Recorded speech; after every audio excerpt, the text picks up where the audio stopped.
Başımıza sen açtın gurbet denen belayı, ekmek derdine düştük, unuttuk yarısınayı.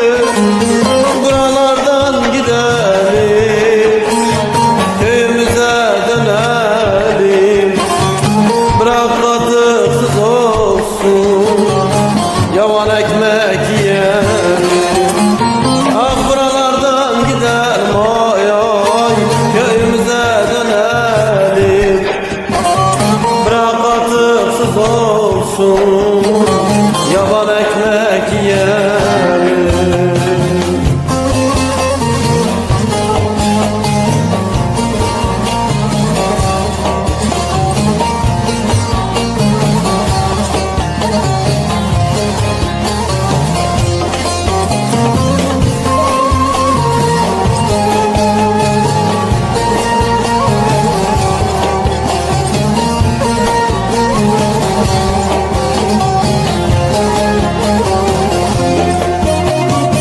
Anamın gözü yaşlı, babam hasta yatıyor, geceler uykusuz, yatak döşek batıyor. Anamın gözü yaşlı, babam hasta yatıyor, geceler uykusuz, yatak döşek batıyor.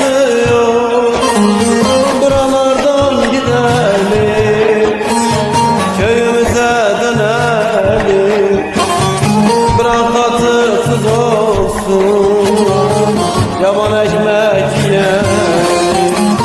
Ah buralardan gidelim, ay ay, köyümüze dönelim, bırak katıksız olsun, yavan ekmek yiyelim. Hani ben 17 yaşındayken ayakkabının topuğuna basıp da gömleğin düğmesini ta göbeğime kadar açıp da gezdiğim zamanlar, gurbette geldik de ne oldu ki sanki, dertten çileden başka ne dert gördük ki sanki. Ben köyümü özledim gülüm, ben köyde, köy odasında şöyle yan yastığıma yaslanıp da yer sofrasında anamın tarhana aşını özledim gülüm. Elini değme bana, elimde nasır var eline batar.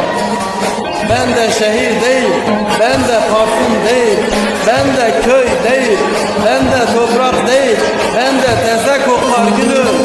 Buralardan gidelim, köyümüze dönelim, bırak katıksız olsun, yavan ekmek yiyelim.